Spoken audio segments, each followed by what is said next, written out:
এই যে বুমটা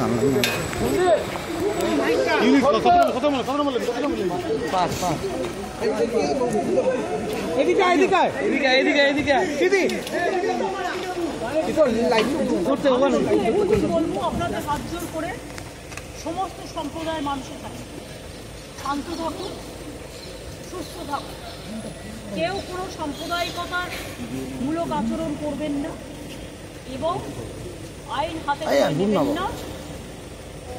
যারা বিপদে পড়বে আমাদের ভাই বোনেরা, কারণ এখনো অনেকে আছে, আমরা সেটা গভর্নমেন্ট অফ ইন্ডিয়া এবং গভর্নমেন্ট অফ বাংলাদেশ সেটা দেখে রাখবো।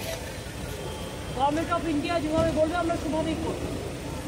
আর আমি সমস্ত পলিটিক্যাল পার্টি লিডারদের অনুরোধ করছি এবং বিশেষ করে সমস্ত জগতের সবাইকে, দয়া করে এমন কিছু পোস্ট করবেন না যাতে কোনো সাম্প্রদায়িক সম্প্রীতি এখানে নষ্ট হয়। এবং সব দলের নেতারাই তাদের বলবো এটা দেশের উপর ছেড়ে দিন, দেশে আমাদের সরকার আছে, তাদের উপর ছেড়ে দিন। আপনারা নিজেরা এমন কোনো কমেন্ট করবেন না যাতে কোনো হিংসা বা প্ররোচনা সৃষ্টি হতে পারে। সকলেই আমাদের ভাই বোন এটা মনে রাখবেন, বাংলাদেশের যে ঘটনা সেই ঘটনাতে আমরা সবাই উদ্বিগ্ন,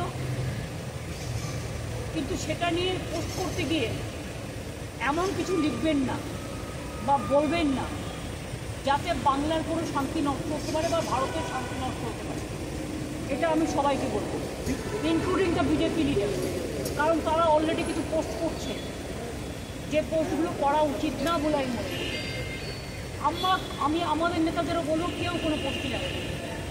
সুতরাং আমি আপনাদেরও বলবো এবং সমাজ জগৎকেও বলবো, শান্তি রক্ষার স্বার্থে আসুন। ইন্ডিয়া একটা কান্ট্রি, বাংলাদেশও একটা কান্ট্রি, কিন্তু পাশের যদি রাজ্যে কিছু হয়, আমার প্রতিবেশীর কিছু হয়, তার একটা প্রভাব পাশের রাজ্যে পড়ে। সেক্ষেত্রে শান্ত থেকে আমাদের পরিস্থিতিটা দেখে রাখতে হবে। সব সন্তানরা যেন ভালো থাকে। থ্যাংক ইউ দিদি।